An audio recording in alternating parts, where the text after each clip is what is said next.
Hey, Soul Survivors, important video today. Viewer topic request. Why do they discard us when we put up boundaries or speak up? So this is a phenomenon that happens, and toxic relationships, we try to make them healthy again. So we speak up or we set up boundaries because we're trying to have some control to protect us. We all need to protect ourselves when you're dealing with a narcissist. If you have a healthy relationship, things just kind of go. You respect each other and kind of follow the rules of the relationship. Also, that's why it's good to have open communication in the beginning so you are on the same page. But a narcissist will lie. If you wanted kids, they say they want them to when maybe they didn't. Or, are they open if you get a transfer later on down the line for your job? Are they willing to go with you? And you can kind of establish something that's going to lead to happiness for both people, avoid a lot of problems. But when we start putting up boundaries, speaking up for ourselves, a lot of times either fights will ensue, whether it's physical or verbally. But the narcissist is trying to control their life. They're also trying to protect their image. So this is an example of trying to control the situation. So for me, I wear a size 6. So I'm usually like a thinner person, but I went over to China and I was a lot taller, a lot bigger than the other people. So you can kind of picture it. Well, this is just temporary, or you can justify it. Well, they're, shorter people. I'm Dutch. I'm the part of the tallest people in the world. So sometimes in a relationship, when things go bad, whether it's just a coworker, it's temporary. I only have to finish this project with them. But when it's reality, so as a size 6, I'm normally thinner compared to a lot of people. But let's say I would be in a room full of people who are size 0, size 2, and they're tiny, petite.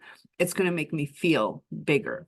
So as a narcissist, they want to feel where they're comfortable. So if they transition into a relationship where they don't feel like they're in control, they're going to want to go back.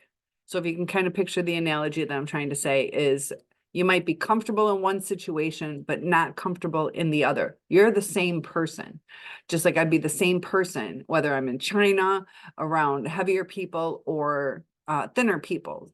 But where is somebody's comfort level? So the narcissist wants to keep in their comfort level. Their comfort level is when they're in charge, when they're in control, when they're masked up. When they're masked up, they're in their comfort level. When they have to expose themselves, they might have to accept that things that maybe they don't want to accept. So if you can kind of picture that where, okay, I have to accept that I'm super tall. I have to accept that, my body's not as small as other people. You can either accept it, love it, make adjustments, maybe change your style, a couple little things. You can change things about yourself, whether it's your fitness or your hygiene or your motivation. There are certain things that we can change, but we all are who we are. Like I can't change how tall I am. There's certain things that we're not supposed to change. So who we are is let's respect each other and get along. Sometimes we realize we have to compromise, sacrifice, but it gets to the point where it starts to get uncomfortable. And we start feeling red flags. We start seeing things that are toxic. So let's say I was in that room with all the tiny people and they only ate 800 calories. And let's say that was fine for them. It's probably not, but let's just say it is. So, 800 to 1,000 calories, and they're completely fine. They're completely full of nutrients. But for me, that is unhealthy and it will start to affect me. So whatever your health is emotionally and mentally, are you where you need to be with the respect? Is it just temporary where you're a little uncomfortable, but you get to come back to being who you are? Because there are certain situations, maybe we go to the gas station and the person isn't really kind to us. It's temporary. We'll just, pay, maybe not go back there again. So there are certain things in our life that are temporary, but our comfort level is the respect. And we're trying to get back because in the beginning of the relationship, we were in that comfort zone. Everything was fine. We got to feel confident. We didn't have our self-esteem lowered. We felt where we wanted to feel emotionally. And the narcissist wants to make us uncomfortable. That's when they're happy. That's when they're over here. It's not two people in the relationship.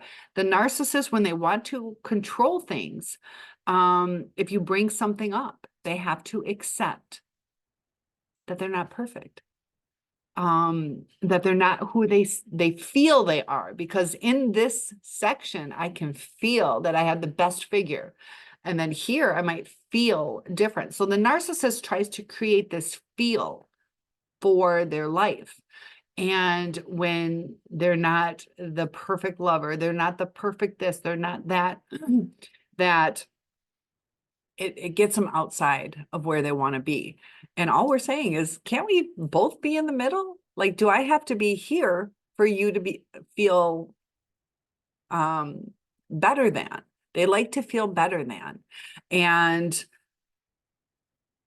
when you want them to self-reflect, it kind of takes them outside this comfort zone of what is different about me. Because a lot of things, I am trying to research it more to word it the right way.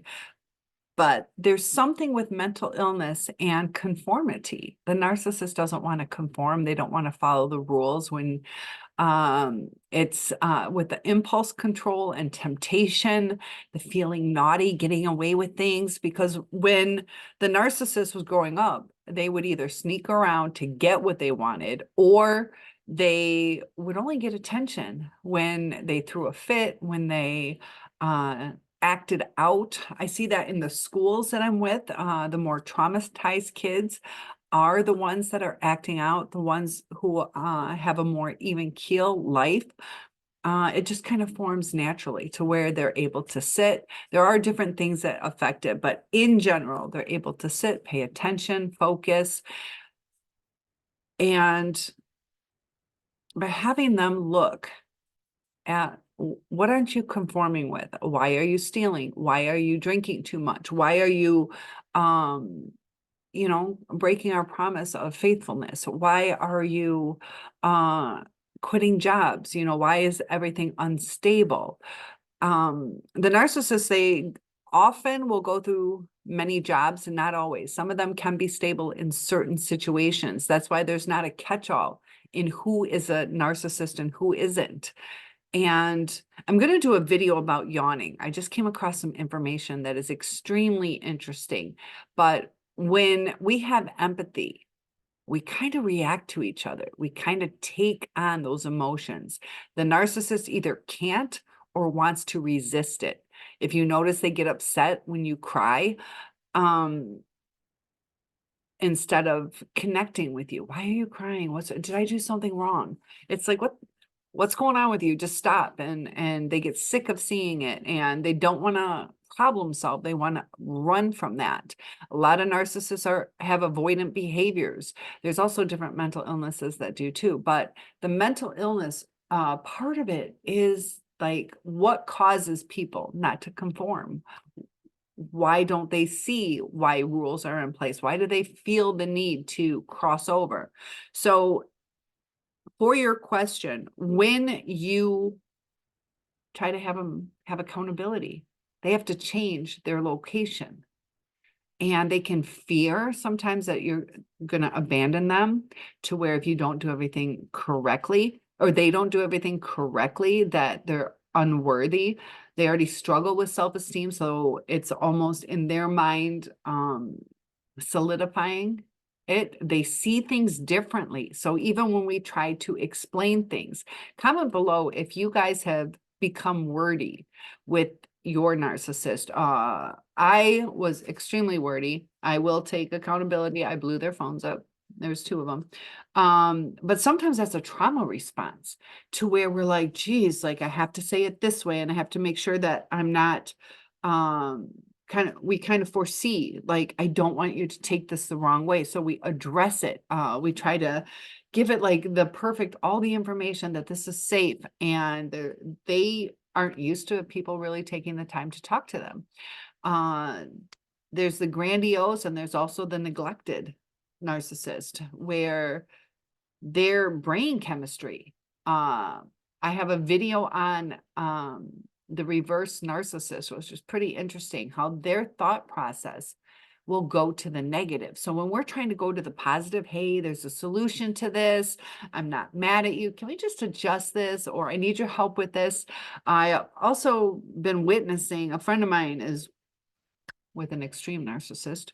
I wonder if it's even something more than that, but narcissistic person, I'm not diagnosing, but he has been extremely abusive, where I'm going to do a video on him, something about like the roof caving in or something, to where you can get a little insight of how toxic, because sometimes we need validation, like, was this person a narcissist?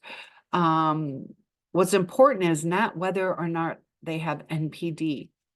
Where is your comfort level? Because we talk about toxic. Is the relationship toxic for you? I could have a relationship with you and take you to beautiful Hawaii, and all the bills are paid and everything is wonderful. The weather, the activities, this, that, and it might hurt your heart to be away from your family. That could destroy the relationship. So even though sometimes things seem like they might be perfect, we have to realize what's toxic. Sometimes it's the environment. Sometimes do we pick the right partner? I do things on, where are you spiritually, and it's up to you what you guys do. I'm not judging on it, but if you have a different person from a different religion, is that okay with you? Sometimes it is, but is it clashing? Are they asking you to change your beliefs? Are they discouraging you? Now, they're allowed to let you still grow in whatever you need to grow, but are they holding you back? Are they changing your heart? So that can be toxic. Sometimes it can work, sometimes it can't. But when we need something from the narcissist, they are in that younger state, to where their mind process, if you ever see little kids where they're like, I'm not your friend anymore, or they you see them trying to bribe, I'll give you this, can you be my friend? The narcissist is in a childlike mentality, that their emotional intelligence is not there. Their triggers are different, and sometimes those triggers can be something that we don't even know. There was one case study where this one child was put through, it was either foster care or adoption. And the lady had long fingernails, like manicured nails. And she was like, oh, come here, sweetheart. And a really sweet lady, nothing wrong with her, but it was her nails. And it triggered the child, because the child was scratched, poked, handled roughly. It was just her nails. And that's to illustrate that sometimes the narcissist will have triggers that we can't foresee. So we might think, we're getting dressed up, we have our nails done, we got all special for them. Nails can be a trigger, or the scent of a food, or perfume. Maybe somebody who traumatized them had that same perfume, to where we're like, how was I supposed to know that? So don't kick yourself that you didn't understand. That's when you have the communication, like, can you not wear that? It reminds me of whatever, but they don't want to talk about it. They don't want to help us through it. Or sometimes that trigger is so quick to them that they'll lash out, or they don't even know. We can walk in with a certain perfume, or a certain temperature in the air can bring back memories, traumas. Have you guys ever experienced that? There's one scent that brings back a memory to a campground. where it was a certain face wash that I use as like an astringent, and 1006, if you guys have ever used it. I used to use what's it called? Seabreeze, Aquabreeze, Seabreeze, whatever, Seabreeze, I think. But the 1006 had a different scent, and that's all I had when I was camping. And that smell reminds me of camping. Now, it wasn't a traumatic camping trip, but different things bring us back to a different time in our life. So the narcissist, when we bring up something, it's kind of like that 1006, to where we're like, what's wrong? There's like, I'm just bringing up, can we, make sure that we put the mail on the counter so it doesn't get lost. It'll bring up something where maybe they didn't have their room cleaned and the parent beat them, or they cleaned it and the parent like picked everything apart and they felt less than. So they don't want to go back to their childhood, and they don't want people to see who they are. So they mask up, and they're like that little child hiding, but they also want that connection. So if you think of that little child, that child wants that connection. Every child does, but they're too afraid to approach. They're too afraid to be vulnerable. You can think of a little kid, like if it's in an unhealthy situation where they're like, Mom, I know I'm 7, but I wet the bed. A healthy relationship is like, what's wrong, sweetheart? Or we need to start getting you on a wake up schedule or cut down on your drinks before bed. But an unhealthy situation, the kid might get beat or punished, where they have to go to their room at 4 p.m. and they're not allowed out till 8 a.m. and they go without food, all these kind of things. So it's a trauma response. And if they're not self-aware, they're not going to realize what they are saying, how it's toxic. There's different kinds of narcissists, though. Like what I was experiencing when my friend was talking to her boyfriend. Now, I hear it because I'm on the phone with her, and I'll talk about how he attacked me in the next one verbally, but they will discard because we are bringing them into a place they don't want to be. And it's not like saying, you're beautiful as you are. They're not going to take it as you're special. You take it as something extra nice, that you're different. It's nice to be different. They want to fit in. They don't want to feel uncomfortable. They don't want to have low self-esteem. They have that image.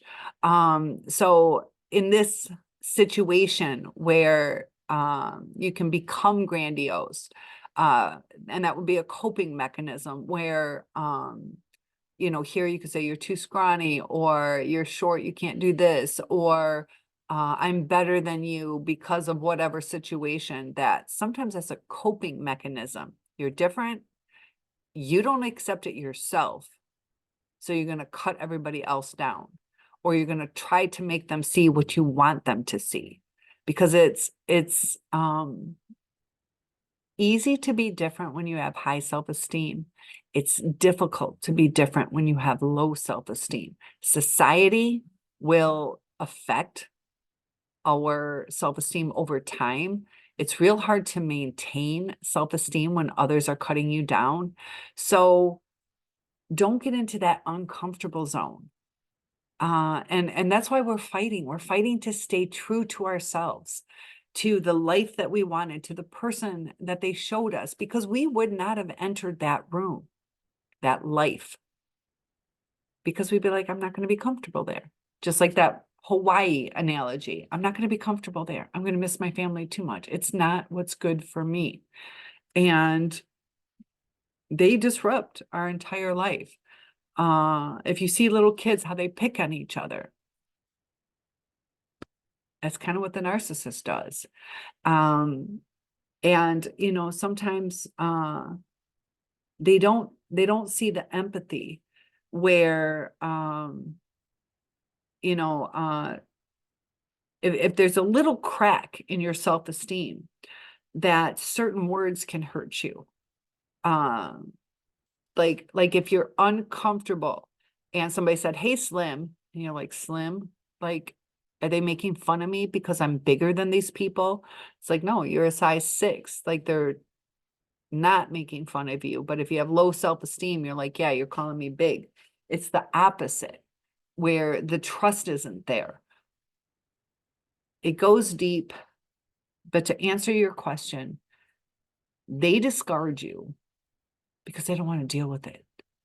It's that little kid running away, and it causes anger in them when they have to face the uncomfortable situation. Their coping mechanism is just stay here. I'm going to do what I want. You're going to accept me as I am. And with the reactive abuse, it gets uncomfortable for them too. And that's when the relationship starts falling apart, because it's a no-win situation. Because if you take away the reactive abuse, which hopefully you can do, but the narcissist starts pushing the buttons. They need that transition almost into adulthood, but their brain is not working well enough to get them into emotional intelligence, that wholeness that makes them not feel attacked. The "Hey, Slim, are you calling me fat?" That kind of state, to where they're not whole within themselves, or "I don't care what other people think, I'm just me." They have that low self-esteem, and they feel attacked when we try to talk to them. Setting up boundaries, that might not be comfortable for them. It's almost like, if you take that Hawaii example, this is what we agreed to. And if you talk about it, they might lie. "Oh yeah, that'd be great. That's exactly what I want. Of course, I'll support you. This is fantastic. I'm so appreciative you're paying all the bills." And then they're like, "Well, I never asked you to do that." And they start attacking you. And it's like, this is what we agreed to. And it's confusing. And then, they start cutting you down. They make you feel like nothing you can do is good enough. So sometimes we start to just give the best that we can, because we don't have the information, or the information we have is a lie. So we start planning like it's perfect weather, it's this, that, it's more expensive to live there, but I got a better job, so it all works out. And we are doing the best that we can.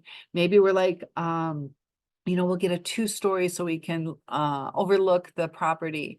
And then they didn't tell you that they have bad knees, because they're trying to say that they're young and can keep up with you. And so now you're the bad person for buying a 2-story place. Whatever it is the narcissist doesn't communicate.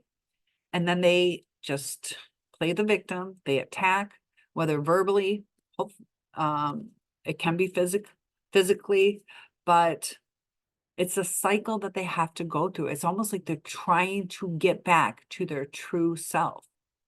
And along the way, we have to look at the things that are wrong with us. And to them, sometimes it's overwhelming, just not what they want to do. They get tempted, just like little kids, how they can have their favorite teddy bear. It's the best in the world. You shine something else, they leave that and go on to the next toy until they maybe decide to go back to the other toy. But it's going to be that same cycle of what I want, and they can see somebody else with the toy they want, so they'll discard or hate that toy or yell at the parents. They become adamant about hate, not being happy with what they have. And it's the same thing with the narcissist. Is things can seem perfect. There could be other people jealous, like, whoa, you guys had the best relationship, but what happens behind closed doors is different. The narcissist always discards. Sometimes they take you back. You're their little teddy bear. And they are trying to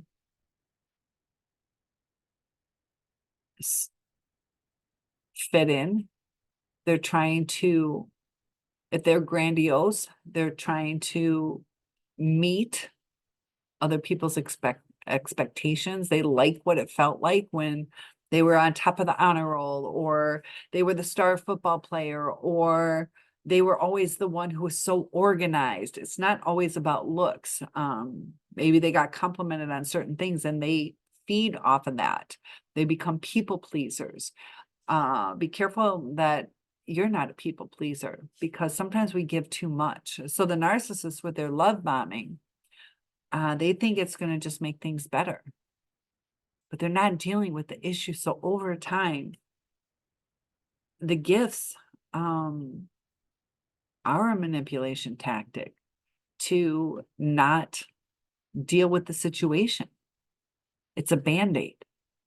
So it's okay to give flowers as an apology, but it's not just an item that's a magic pill. There needs to be the work and the acknowledgement, the validation, the understanding, and the empathy.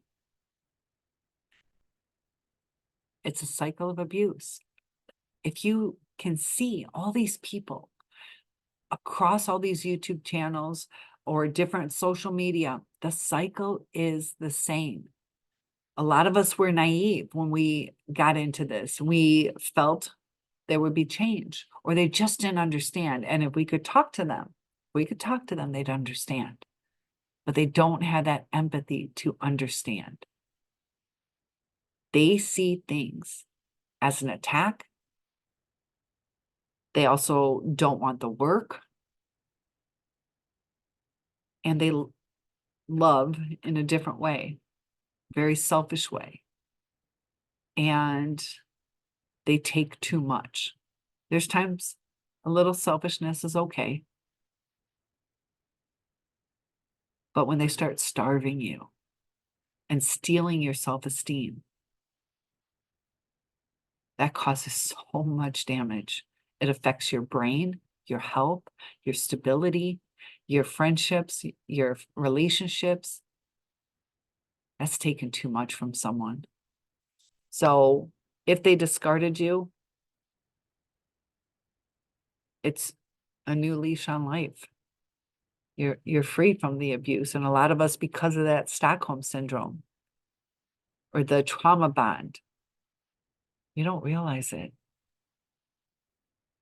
but it is a new leash on life. So now, where we go from here is up to us. Healing takes time, and it can be painful to heal, but it's worth it. Think about if you have an infection and you stay with that infection the rest of your life. It's going to cause you not to feel good. Or you could treat it. So we're going to treat the trauma. We're going to rebuild that self-esteem. And that's when you're going to feel good again. Thank you for that viewer topic request. Other requests are welcome. I will make videos or respond to your comments. Please like and subscribe. Share if this will help someone.